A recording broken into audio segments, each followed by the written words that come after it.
آسمان گواہ ہے اور یہ سارا جہان ہماری تاریخ سے آشنا ہے۔ جبر و استبداد اور بربریت کی برساتیں تاریخ کے ماتھے پہ لکھی ہماری داستان کو نہیں مٹا سکتی۔ السلام علیکم ورحمۃ اللہ وبرکاتہ۔ ان الحمد للہ نحمده ونستعینه ونستغفره ونعوذ باللہ من شرور انفسنا ومن سیئات اعمالنا من يهده الله فلا مضل له ومن يضلل فلا هادي له واشهد ان لا اله الا الله وحده لا شريك له واشهد ان محمدا عبده ورسوله اما بعد اعوذ باللہ من الشیطان الرجیم بسم اللہ الرحمن الرحیم اليوم اکملت لکم دینکم واتممت علیکم نعمتی ورضیت لکم الاسلام دینا۔ حضرات علماء کرام، محترم بزرگوں، نوجوان ساتھیوں، پیارے بچوں، گھروں میں بیٹھ کر علماء کرام کی خطابات سن رہی خواتین، خطبہ مسنونہ کے تعلق سے فضیلت الشیخ زبیر احمد عبد المعبود مدنی حفظہ اللہ نے جو بات کہی وہ قابل توجہ تھی۔ اسی میں ایک بات میں بھی جوڑ دوں تاکہ بات بالکل بے غبار ہو جائے۔ خطبہ مسنونہ کے تعلق سے اور سب سے قابل اعتبار اگر کسی کی تحقیق ہے تو وہ علامہ البانی رحمہ اللہ کی ہے، اور وہی خطبہ مسنونہ میں نے آپ حضرات کے سامنے پڑھی ہے۔ جو الفاظ ہیں، جو صیغے ہیں خطبہ مسنونہ کے، بہت سارے علماء نے اس کی تحقیق کی ہے۔ ان میں سب سے معتبر اگر کسی کی تحقیق ہے تو وہ علامہ رحمہ اللہ کی ہے، لہذا لوگوں کو چاہیے کہ انہی کی تحقیق کو سامنے رکھیں اور اسے پڑھنے کی کوشش کریں۔ میرے بھائیوں اور دوستوں، اللہ اور اس کے رسول صلی اللہ علیہ وسلم کی تعریف اور حمد و ثنا کے بعد میں سب سے پہلے مبارکبادی پیش کرنا چاہوں گا اپنے ان تمام احباب کو جنہوں نے اس مجلس کے انعقاد میں شرکت کی۔ اللہ رب العالمین ان تمام لوگوں کی کاوشوں کو قبول فرمائے اور گاہے گاہے ایسے ہی محافل علمیہ کے رچانے اور بسانے کی توفیق دے، آمین۔ عنوان ہے چند مروجہ بدعات کے حقائق۔ موضوع کی وضاحت یہ ہے کہ عام طور سے بہت ساری بدعتیں پائی جاتی ہیں، ان میں سے وہ بدعتیں جو بہت زیادہ عام ہیں، لوگوں کی زبانوں پر چڑھی ہوئی ہیں اور لوگ انہیں دھڑلے کے ساتھ انجام دیتے ہیں، انہی بدعتوں کی نقاب کشائی کر کے میں اپنی بات کو ختم کر دوں گا، اور وہ بھی چند ہیں۔ ساری بدعتوں کا احاطہ کرنا اس مختصر سے وقت میں بہت مشکل کام ہے۔ اگر انشاءاللہ آپ لوگ بغور سنیں گے تو میں مسئلہ سمجھا کے جاؤں گا۔ امیر جمع ہے احباب حال دل کہہ لے، امیر جمع ہے احباب حال دل کہہ لے، کہ پھر التفات دل دوستاں رہے نہ رہے۔ میرے بھائیوں اور دوستوں، رسول گرامی علیہ الصلوۃ والسلام سے محبت کرنا، آپ صلی اللہ علیہ وسلم کی حمد و ثنا کرنا، یہ جزو ایمان ہے۔ اللہ رب العالمین نے خود فرمایا اور رسول گرامی علیہ الصلوۃ والسلام کا فرمان بھی ہے کہ کوئی بھی آدمی اللہ کے نبی صلی اللہ علیہ وسلم سے محبت کیے بغیر مومن اور مسلمان نہیں ہو سکتا ہے۔ لیکن سوال یہ ہے کہ محبت رسول یا علامت رسول کا معیار کیا ہے؟ عقیدت رسول کی کسوٹی کیا ہے؟ کیا عقیدت رسول کا وہ معیار چلے گا جو ہم خود بنا لیں؟ کیا عقیدت رسول کی وہ کسوٹی چلے گی جسے ہم خود اپنی جانب سے گڑھ لیں؟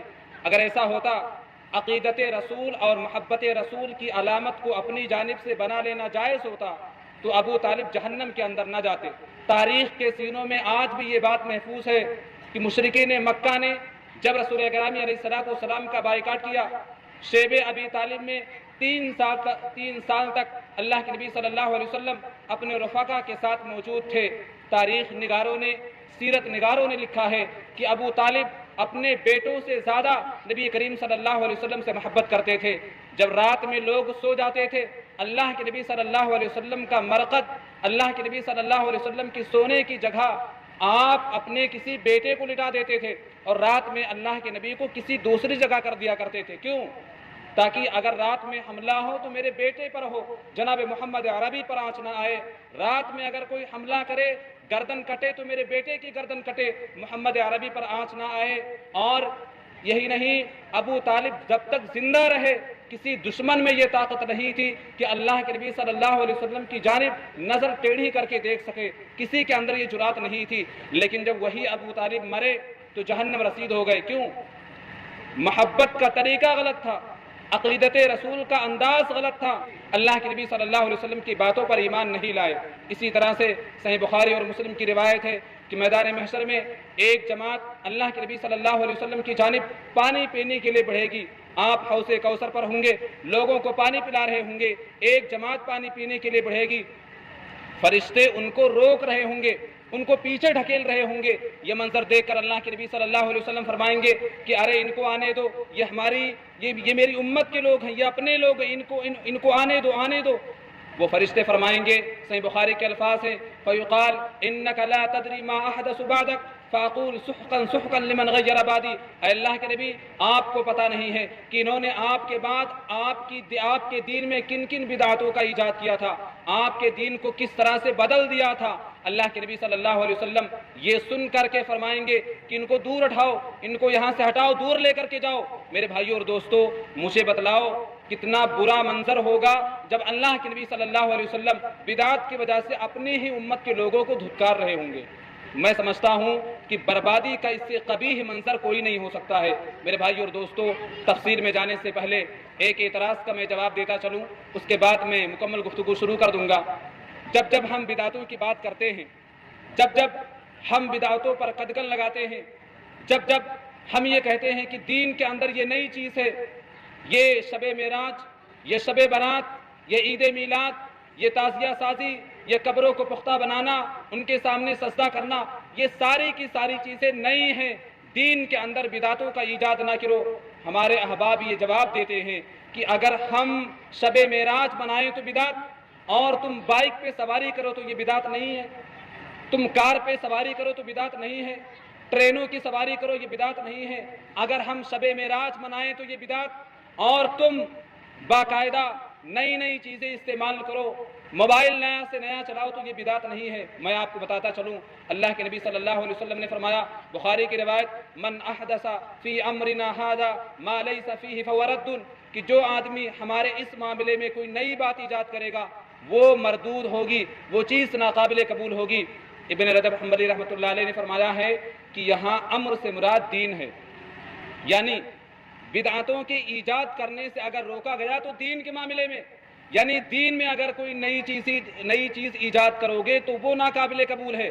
دنیا کے معاملے میں آپ ٹرین کی سواری کرو, خچر کی سواری کرو, بائک کی سواری کرو, کار کی سواری کرو, یہ ساری کی ساری چیزیں ممانعات سے خالی ہیں, ان سے نہیں روکا گیا ہے. دین میں نئی بات کو ایجاد کرنے سے روکا گیا ہے. دنیا کے اندر آپ جو چاہو وہ کرو, اس سے ممانعات نہیں ہے, بلکہ دین میں نئی بات کو ایجاد کرنے سے روکا ہے. لہذا ہمارے اور آپ کے لیے یہ ضروری ہے کہ ہم بدعتوں سے دور رہیں. آئیے سب سے پہلے میں آپ کو بتاتا چلوں کہ ابھی کچھ دن پہلے شب برات ایک بدعت آئی, اور لوگوں نے جم کر کے حلوے پکائے اور اس کو کھایا بھی, اور باقاعدہ اس پر سنت کا لیبل بھی لگایا. میں آپ کو بتلاتا چلوں کہ شب برات جو ہے, سب سے پہلی چیز یہ کہ لوگ دلیل پیش کرتے ہیں کہ یہ سنت ہے. کیونکہ جنگ احد میں نبی کریم صلی اللہ علیہ وسلم کے دندان مبارک شہید ہوئے تھے, اس لیے آپ نے حلوہ کھایا تھا, اور نبی کی اتباع کرتے ہوئے ہم بھی حلوہ کھا رہے ہیں. سب سے پہلی بات یہ تاریخ کے حوالے سے کہ جنگ احد 17 شوال سن 3 ہجری کو ہوئی تھی, یعنی نبی کریم صلی اللہ علیہ وسلم کے جو دانت شہید ہوئے وہ شوال کے مہینے میں, اور یہاں حلوہ کھایا جا رہا ہے شعبان کے مہینے میں, یعنی 15 مہینہ پہلے ہم حلوہ کھا رہے ہیں. سنت یہ ہے کہ حلوہ اگر کھانے کا شوق ہے تو شوال کے مہینے میں کھایا جائے, یہ پہلی بات. دوسری بات یہ, مکمل سنت اس وقت ادا ہوتی ہے جب آپ بھی اپنے دانت کو شہید کروائیں, فی سبیل اللہ, اللہ کی راہ میں آپ اپنے دانت کو شہید کروائیں, اس کے بعد حلوہ کھائیں. یہ دوسری بات.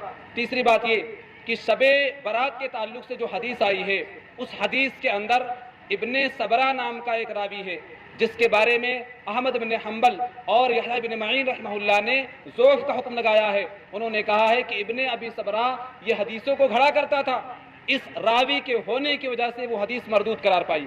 چوتھی بات یہ کہ شب برات یہ سنت ہے, یہ صرف ہندوستان, پاکستان, بنگلہ دیش وغیرہ میں صرف ہے, یعنی یہ 3 ملکوں کے اندر یہ چیز سنت ہے. بلاد عرب میں یہ چیز سنت نہیں مانی جاتی ہے، وہاں کے لوگوں کی اس کے بارے میں پتہ نہیں ہے۔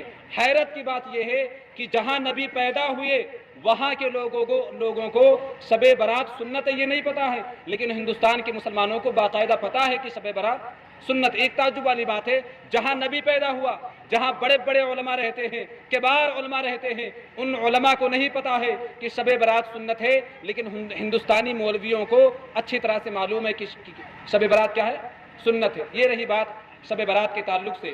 دوسری بات بدعت جو پائی جاتی ہے وہ ہے شب معراج۔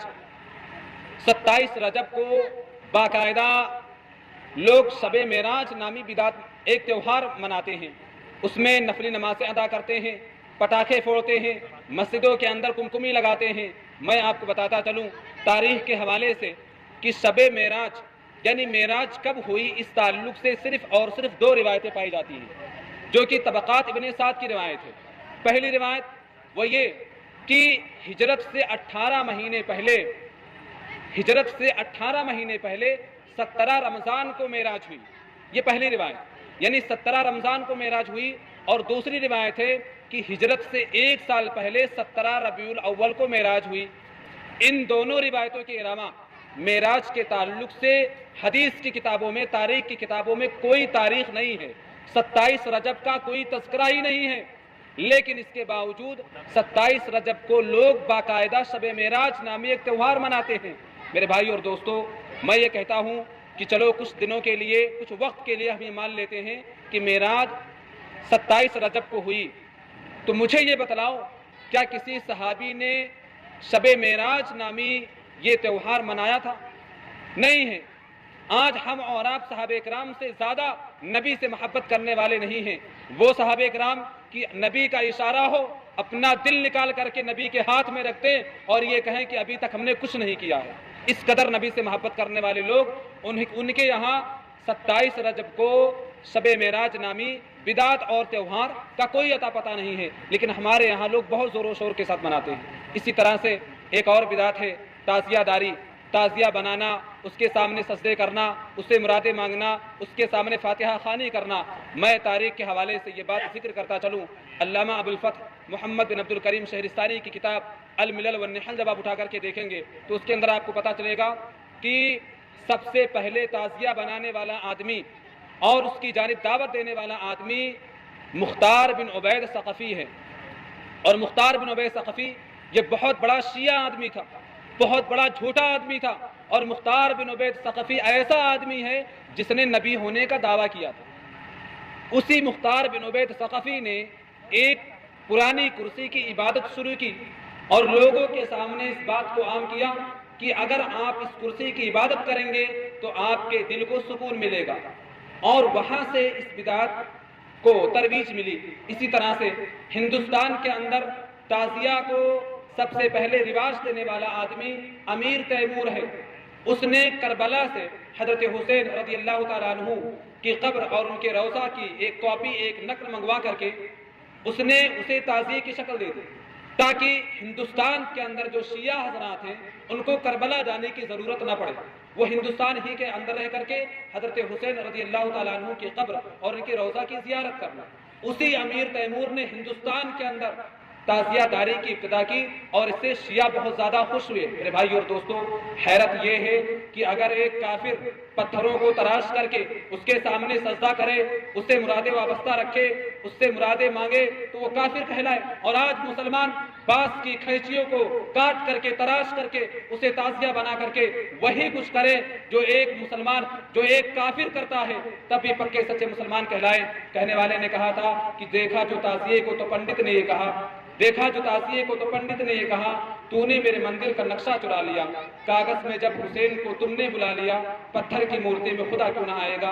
اسی لیے علامہ ابن تیمیہ اور عبد القادر جیلانی، شاہ ولی اللہ محدث، یہ باقاعدہ فتویٰ ہیں کہ تعزیہ بنانا، اس کے سامنے جھکنا، اس کے سامنے فاتحہ خوانی کرنا، اس سے مرادیں وابستہ رکھنا، یہ ساری کی ساری چیزیں بدعات پر مبنی ہیں اور یہ ساری کی ساری حرکتیں ناجائز اور حرام ہیں۔ اسی طرح سے ہمارے یہاں ایک اور چیز بہت شد و مت کے ساتھ پائی جاتی ہے، وہ یہ قبروں کو پختہ بنانا اور مردے کو دفناتے سمے اس کے سینے پر عہد نامہ رکھنا۔ بابا آج بھی مجھے وہ 3 سالہ واقعہ یاد ہے، میرے سامنے دفن کرتے سمے مردے کے سینے پر عہد نامہ رکھا گیا، جنازہ پڑھانے والا میں ہی تھا، اسی گاؤں کے اندر مردے کے سینے پر عہد نامہ رکھا گیا تھا۔ میرے بھائیو اور دوستو، ہر چند ہو مشاہدہ حق گفتگو، ہر چند ہو مشاہدہ حق گفتگو، بنتی نہیں ہے بادہ و ساغر کہے بغیر، اپنی زبانوں کو تلواریں اور اپنے قلموں کو بندوقیں مت بناؤ، دلیل کے ساتھ بات کرو۔ آج میں اس اسٹیج سے یہ اعلان کرنا چاہتا ہوں، ضلعی جمعیت کے ناظم بھی یہاں موجود ہیں، رب کعبہ کی قسم، اگر ذخیرہ حدیث سے، دنیا کے ذخیرہ حدیث سے صرف ایک حدیث نکال کر کے دکھا دو جس کے اندر محمد کریم صلی اللہ علیہ وسلم نے قبروں کو پختہ بنانے یا مردے کے سینے پر عہد نامے کو رکھنے کا حکم دیا ہو، صرف ایک حدیث نکال کر کے دکھا دو، میں اہل حدیث کا ایک چوکیدار ہونے کی حیثیت سے مولانا زبیر احمد مدنی حفظہ اللہ کی موجودگی میں یہ اعلان کرتا ہوں، صرف ایک حدیث نکال کر کے دکھا دو، میں اپنی جماعت کے لوگوں سے چندہ کر کے تمہاری پوشیدہ قبروں کو اور کچی قبروں کو پختہ بنانے کا کام صبح سے شروع کروا دوں گا۔ صرف ایک حدیث نکال کر کے دکھا دو، یا بتلاؤ نبی کریم صلی اللہ علیہ وسلم کی زندگی میں حضرت حمزہ فوت ہوئے کہ نہیں ہوئے؟ بہت کم لوگوں کو معلوم ہے کہ حضرت حمزہ رضی اللہ تعالیٰ عنہ سے نبی کی تہری رشتہ داری تھی۔ 3 طرح کے تعلقات تھے۔ نمبر 1، عام طور سے لوگ یہی جانتے ہیں کہ حضرت حمزہ نبی کے چچا تھے، یہ تو ٹھیک ہے، حضرت حمزہ نبی کے بچپن کے دوست بھی تھے، بچپن کا یارانہ بھی تھا، اور اسی طرح سے حضرت حمزہ نبی کریم صلی اللہ علیہ وسلم کے دودھ شریک بھائی بھی تھے اور سگے چچا تو تھے ہی۔ حضرت حمزہ رضی اللہ تعالیٰ عنہ جب غزوہ احد کے اندر شہید ہوئے، پورے جسم کا مسئلہ کیا گیا، جسم کا انگ انگ کاٹا گیا۔ جاؤ تاریخ کو اٹھا کر کے دیکھو، حدیث کی کتابوں کو پلٹ کر کے دیکھو، حضرت حمزہ کو دفناتے وقت کیا نبی کریم صلی اللہ علیہ وسلم نے ان کے سینے پر عہد نامے کو رکھوایا تھا یا ان کی قبر کو پختہ بنوایا تھا؟ اسی طرح سے حضرت خدیجہ رضی اللہ تعالیٰ عنہا سب سے زیادہ نبی کو اگر کسی سے لگاؤ تھا تو حضرت خدیجہ سے تھا۔ جب بھی خوشی کا موقع ہوتا نبی فرماتے کاش آج خدیجہ زندہ ہوتی، جب بھی غم کا موقع ہوتا نبی فرماتے کاش آج خدیجہ موجود ہوتی۔ خدیجہ کیسی عورت تھی؟ جب بھی قربانی کا موقع آتا نبی کریم صلی اللہ علیہ وسلم فرماتے کہ میری بیویوں، قربانی کے گوشت کی تقسیم کی ابتدا کرنی ہے تو میری خدیجہ کی سہیلیوں سے کرنی ہے، سب سے پہلے اگر قربانی کا گوشت بھیجا جائے تو میری خدیجہ کی سہیلیوں کو بھیجا جائے۔ اس قدر خدیجہ سے محبت، اس قدر خدیجہ سے پیار تھا۔ ایک دن اماں عائشہ نے پوچھا آقا کیا بات ہے، خدیجہ کو دنیا سے گئے 10 برس ہو گئے، آپ کبھی بھی کسی موقع پر خدیجہ کو نہیں بولتے؟ آپ نے فرمایا عائشہ تم نہیں جانتی، جب ساری دنیا محمد کی تکذیب کر رہی تھی اکیلی خدیجہ میری تصدیق کر رہی تھی، ساری کائنات محمد کو جھٹلا رہی تھی، اس وقت اکیلی خدیجہ میری کمر ہمت کو بتا رہی تھی۔ دنیا والے مجھ کو مٹانے پر تلے ہوئے تھے اور خدیجہ مجھ کو تسلی دیا کرتی تھی، کلا واللہ ما یخزیک اللہ ابدا، میرے آقا غم نہ کرو، میرا رب تمہارے ساتھ ہے۔ اس قدر خدیجہ سے پیار، اس قدر خدیجہ سے محبت۔ مجھے بتلاؤ حدیث کی کتابوں کو جا کر کے کھول کر کے دیکھو، تاریخ کی ورق گردانی کر لو، خدیجہ کو دفن کرتے وقت اللہ کے نبی صلی اللہ علیہ وسلم نے ان کے سینے پر عہد نامے کو رکھوایا تھا یا ان کی قبر کو پختہ بنوایا تھا۔ میرے بھائی اور دوستو، بات کرنی ہے تو دلائل سے کرو، بات کرنی ہے تو دلائل سے کرو، صرف لچکنے جھپکنے اور جملے بازی سے بات نہیں ہوتی ہے۔ اسی طرح سے ہمارے ہاں ایک بدعت بہت ہی زور و شور کے ساتھ پائی جاتی ہے، وہ ہے عید میلاد النبی۔ عید میلاد النبی مطلب اس قدر لوگ مناتے ہیں کہ نہ منانے والے ابلیس ہیں، اور لوگ اسے اجر اور نیکی سمجھ کر کے مناتے ہیں۔ میں آپ کو بتلاتا چلوں، رسول گرامی علیہ الصلوۃ والسلام کا جو پورا دور نبوت ہے وہ 23 سالہ ہے۔ ان 23 سالوں کے اندر جشن میلاد کا کوئی اتا پتہ نہیں ہے۔ اسی طرح سے خلفائے راشدین 4 ابو بکر، عمر، عثمان، علی، ان چاروں صحابہ کرام کا جو دور خلافت ہے وہ 30 سال ہے، مبنی پر صداقت دور ہے۔ اس پورے 30 سال کے اندر آپ دیکھیں جشن میلاد کا کوئی اتا پتہ نہیں ہے۔ اسی طرح سے صحابہ کرام کا جو دور ہے وہ 110 ہجری پر ختم ہو جاتا ہے، یعنی 110 ہجری تک کوئی بھی صحابی زندہ نہیں رہتا ہے، لیکن سن 1 ہجری سے لے کر کے 110 ہجری تک اس پورے دور کو آپ دیکھیں، اس پورے دور کے اندر جشن میلاد کا کوئی اتا پتہ نہیں، کوئی تذکرہ ہی نہیں ہے۔ اسی طرح سے تابعین اعظام کا جو دور ہے وہ 220 ہجری تک ہے، یعنی 220 ہجری تک کوئی بھی تابعی زندہ نہیں رہتا ہے۔ جو صحابہ کرام کے شاگردان ہیں، تابعین اعظام، ان کا دور 220 ہجری تک ہے۔ اس پورے دور کے اندر جشن میلاد کا کوئی پتہ نہیں ہے۔ اسی طرح سے ائمہ اربعہ، امام ابو حنیفہ، امام مالک، امام شافعی اور امام احمد بن حنبل رحمۃ اللہ علیہ، ان چاروں ائمہ کا جو دور ہے وہ 240 ہجری تک ہے، یعنی 240 ہجری تک کوئی بھی امام زندہ نہیں رہتا ہے۔ لیکن ہم یہ دیکھیں کہ اس پورے دور کے اندر کسی بھی امام سے جشن میلاد کا ثبوت نہیں ملتا ہے۔ اللہ کے نبی صلی اللہ علیہ وسلم کا دور مبارک 23 سال، خلفائے راشدین کا 30 سال، صحابہ کرام کا 110، تابعین اعظام کا 220، ائمہ کرام کا 240، ان پورے ادوار کے اندر جشن میلاد کا کوئی اتا پتہ نہیں ہے۔ اور آپ کو جان کر کے حیرت ہوگی کہ جسے آج کل کے لوگ غوث اعظم کہتے ہیں، ہم لوگ تو قائل نہیں ہیں۔ غوث اعظم یعنی عبد القادر جیلانی رحمۃ اللہ علیہ بھی جشن میلاد کے قائل نہیں تھے، ان سے بھی جشن میلاد کا ثبوت نہیں ملتا ہے۔ ان کی مشہور کتاب غنیۃ الطالبین اگر آپ اٹھا کر کے دیکھیں گے، اس پوری کتاب کے اندر جشن میلاد کا کوئی پتہ نہیں چلتا ہے۔ میرے بھائی اور دوستو، اگر میلاد النبی منانا جائز ہوتی، اگر یہ میلاد منانا ثواب کا کام ہوتا تو کوئی صحابی ضرور منایا ہوتا، کوئی امام ضرور مناتا، کوئی تابعی ضرور مناتا، لیکن ان تمام سلف صالحین کے دور میں اس بدعت کا کوئی پتہ نہیں چلتا ہے۔ اس کی حقیقت میں آپ کو بتلاتا چلوں کہ اس بدعت کا جو موجد ہے، سب سے پہلے جس نے اس بدعت کی ترویج کی وہ موصل کا بادشاہ ملک مظفر الدین ابو سعید کوکبوری ہے۔ ملک مظفر الدین ابو سعید کوکبوری ہے۔ سن 604 ہجری کے اندر اس نے اس بدعت کی ترویج کی، اور اس بدعت کے جواز میں فتویٰ دینے والا ایک پیٹ پرست، دنیا پرست ایک چھوٹا مولوی بھی ہے، جس کا نام ابو الخطاب عمر ہے، جو ابن دہیہ کلبی کے نام سے مشہور ہے۔ ابو الخطاب عمر ابن دہیہ کلبی کے نام سے وہ آدمی مشہور ہے۔ اسی نے اس بدعت کے جائز ہونے کا فتویٰ دیا۔ اس بدعت کے تعلق سے مواد اور دلائل اکٹھا کرنے والا ابن دہیہ کلبی ہے، اور اس نے یہ جو محنت کی، بادشاہ ملک مظفر الدین ابو سعید کوکبوری نے اس مولوی کو 1000 اشرفیہ بھی دی تھی انعام میں۔ اس نے جو دلائل جمع کیے، ان دلائل کو جمع کرنے کی وجہ سے جو محنتیں ابن دہیہ کلبی نے کی تھی، اس کے نتیجے میں ملک مظفر الدین ابو سعید کوکبوری نے 1000 اشرفیاں اس کے حق میں دی تھی، اس کو بطور انعام دیا تھا۔ یہ حقیقت ہے جشن میلاد کا۔ اور میں آپ کو بتاتا چلوں کہ ابن دہیہ کلبی، اس کے بارے میں حافظ ابن حجر رحمۃ اللہ علیہ نے لسان المیزان کے اندر ابن نجار کا قول نقل کیا ہے۔ ابن نجار نے فرمایا، رأیت الناس مجتمعین علی کتبہ وضوفہ، میں نے دیکھا کہ تمام لوگوں کا ابن دہیہ کلبی کے جھوٹے ہونے اور اس کے ضعیف ہونے پر اجماع ہے۔ یعنی جس مولوی نے اس میلاد کے جواز کا فتویٰ دیا، اس مولوی کے ضعیف ہونے اور جھوٹے ہونے پر تمام لوگوں کا اتفاق ہے۔ اسی طرح سے لسان المیزان ہی کے اندر ابن حجر رحمۃ اللہ علیہ نے نقل کیا ہے کہ کان کثیر الوقیحۃ فی الائمہ وفی السلف، یعنی ابن دہیہ کلبی یہ سلف صالحین کے بارے میں برا بلا کہنے والا، ان کی جرح اور ان کو گالیاں دینے والا تھا۔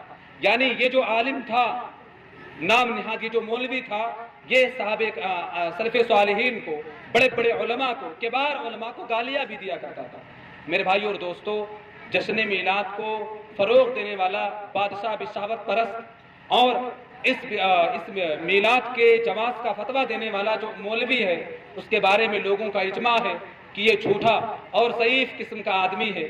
یہ حال ہے اس بدعت کے موجد کا اور اس بدعت کے ترویج اور اس کو پھیلانے والے کا۔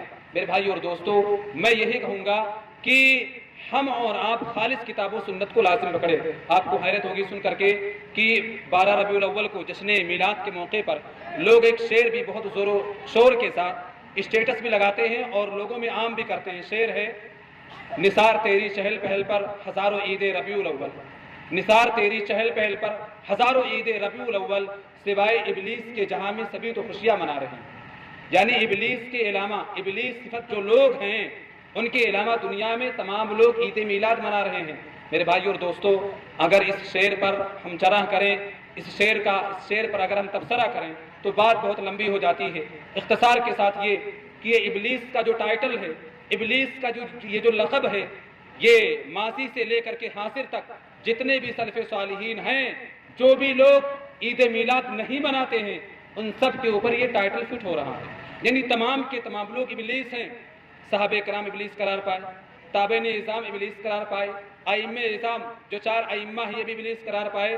سب سے اہم بات عبد القادر جیلانی بھی اس کے اندر آ گئے، وہ بھی جشن میلاد نہیں مناتے تھے۔ اور آج کے دور میں جو بڑے بڑے علماء ہیں، جو کبار علماء ہیں، جن کے فتووں پر امت کا اجماع ہے، جن کے فتووں پر امت کا اعتبار ہے، ان تمام علماء، وہ تمام علماء بھی اس کے اندر شامل ہیں۔ میرے بھائیو اور دوستو، بہت مختصر سا وقت ہے، اسی طرح سے میں آپ کو بتاتا چلوں، 11ویں ہے، تیجا ہے، 10واں ہے، 40واں ہے، عرس اور جو میلے اور مزارات پر جو بھی میلے لگائے جاتے ہیں، یہ ساری کی ساری چیزیں بدعات اور خرافات پر مبنی ہیں۔ خلاصہ یہ ہے، بڑی حیرت کی بات ہوتی ہے جب ہم بدعات پر بات کرتے ہیں، بدعاتوں پر قدغن لگانے کی بات کرتے ہیں، کچھ لوگ یہ کہتے ہیں کہ جانے دو، مطلب اس میں کیا حرج ہے، اچھی چیز ہے، مانا کہ ثابت نہیں ہے، لیکن کہاں کسی کو گالی دے رہے ہیں؟ اچھی چیزیں نماز ہی تو پڑھ رہے ہیں، نبی کے نام پر اچھی چیز ہی تو کر رہے ہیں، کہاں مطلب کوئی خراب بات تھوڑی نہ ہے، اس میں کوئی قابل اعتراض والی بات، کسی کو گالی یا کسی کی حق تلفی تھوڑی نہ کر رہے ہیں، چل رہا ہے چلنے دو۔ میرے بھائیو اور دوستو، میں یہ کہنا چاہوں گا کہ اگر دودھ کے اندر زمزم کا پانی ملا دیا جائے، دودھ خالص رہے گا؟ دودھ کے اندر اگر زمزم کا پانی ملا دیا جائے، دودھ خالص نہیں رہے گا۔ بیعین ہی دین کے اندر اگر کسی اچھی سے اچھی بات کو ڈال دیا جائے، کتنی ہی اچھی بات کیوں نہ ہو، اور وہ کتنے ہی بڑے آدمی کی بات کیوں نہ ہو، اگر اس کی بات کو دین کے اندر ڈال دیا جائے، جس طریقے سے دودھ میں چاہے زمزم ملانے سے دودھ خالص نہیں رہے گا، دین کے اندر اچھی سے اچھی بات کو ڈالنے سے بھی دین خالص نہیں رہے گا۔ دین خالص وہی ہے جو 1400 سال پہلے نبی پاک صلی اللہ علیہ وسلم نے ابو بکر و عمر کو دیا تھا۔ دودھ خالص وہی ہے جو بھینس کے تھنوں سے نکلے، دین خالص وہی ہے جو 1400 سال پرانا ہو۔ اسی طرح سے میں آپ کو بتلاتا چلوں، ایک دیہاتی آدمی نے آ کر کے نبی پاک صلی اللہ علیہ وسلم سے سوال کیا، اللہ کے نبی صلی اللہ علیہ وسلم، آپ مجھے کچھ ایسے اعمال بتلائیں جن کو کر کے میں جنت میں چلا جاؤں۔ اللہ کے نبی صلی اللہ علیہ وسلم نے اس بدو، اس دیہاتی آدمی سے کہا تھا کہ تم اللہ اور اس کے رسول پر ایمان رکھو، نماز ادا کرو، روزہ رکھو، زکوٰۃ کی ادائیگی کرو، حج کرو۔ ایسے ہی 2-4 چیزیں نبی کریم صلی اللہ علیہ وسلم نے اس بدو کو تلقین کی۔ وہ دیہاتی آدمی جب پلٹ کر جانے لگا تو اس آدمی نے جاتے سمے اللہ کے نبی سے کہا تھا کہ اللہ کے نبی، میں جا رہا ہوں لیکن آپ کی بتائی ہوئی چیزوں میں کمی بیشی نہیں کروں گا۔ اللہ کے نبی صلی اللہ علیہ وسلم نے اس دیہاتی کا یہ جملہ سن کر کے اپنے صحابہ کرام سے فرمایا تھا، میرے صحابہ سنو، اس آدمی نے جو مجھ سے وصیت لی ہے، اس نے جو مجھ سے وعدہ کیا ہے کہ میری بتائی ہوئی چیزوں میں یہ رد و بدل نہیں کرے گا، میری بتائی ہوئی چیزوں میں یہ کمی بیشی نہیں کرے گا، اگر یہ اپنے قول میں سچا رہا تو انشاءاللہ یہ ضرور جنت میں جائے گا۔ بتانے کا مقصد یہ ہے کہ نبی نے جو چیزیں بیان کی ہیں، جو چیزیں آپ نے امت کے سامنے پیش کر دی ہیں، ان میں کمی بیشی کی گنجائش نہیں ہے۔ جس طریقے سے ایک بدو نے اللہ کے نبی سے کہا تھا کہ میں آپ کی بتائی ہوئی چیزوں میں کمی بیشی نہیں کروں گا، تو اللہ کے نبی نے کہا تھا کہ جاؤ، اگر تم اپنے قول میں سچے رہو گے تو تم جنت کے اندر جاؤ گے۔ اسی طرح سے میرے بھائیو اور دوستو، ہم اور آپ اللہ کے نبی صلی اللہ علیہ وسلم کی بتائی ہوئی چیزوں میں اگر کمی بیشی نہ کریں، بیعین ہی ادا کریں، تو انشاءاللہ ہم بھی جنت کے اندر جائیں گے۔ اسی طرح سے میں آخری بات ذکر کر دوں کہ ہر وہ چیز جو طریقے نبی کے خلاف ہو، اللہ کے نبی صلی اللہ علیہ وسلم کی اس پر مہر نہیں ہے، یا مہر تو ہے لیکن وہ طریقہ غلط ہے۔ مثال کے طور سے آپ نماز پڑھ رہے ہیں اور نماز پڑھتے سمے آپ غلط طریقے سے نماز پڑھیں، بظاہر آپ لوگوں کی نظروں میں نماز پڑھ رہے ہیں، لیکن در حقیقت آپ اپنے نام اعمال میں عذاب کا اضافہ کروا رہے ہیں۔ آپ روزہ رکھیں، زکوٰۃ ادا کریں، حج ادا کریں، لیکن اگر وہ نبی کے طریقے پر نہیں ہے تو وہی یہی ساری چیزیں بظاہر تو دیکھنے میں نماز، روزہ، حج اور زکوٰۃ ہے، لیکن طریقہ غلط ہے اندر سے، تو یہ ساری چیزیں عذاب کی جانب لے کر جانے والی ہیں۔ آخر میں اللہ رب العالمین سے دعا ہے کہ اللہ رب العالمین ہم تمام حضرات کو کہی گئی باتوں پر عمل کرنے کی توفیق عطا فرمائے، آمین۔ بار الہ جب تک دنیا کے اندر زندہ رہیں، توحید پر زندہ رہیں، ایمان پر زندہ رہیں، خاتمہ ہو توحید پر ہو، ایمان پر ہو، آمین۔ تقبل رب العالمین۔ السلام علیکم ورحمۃ اللہ وبرکاتہ۔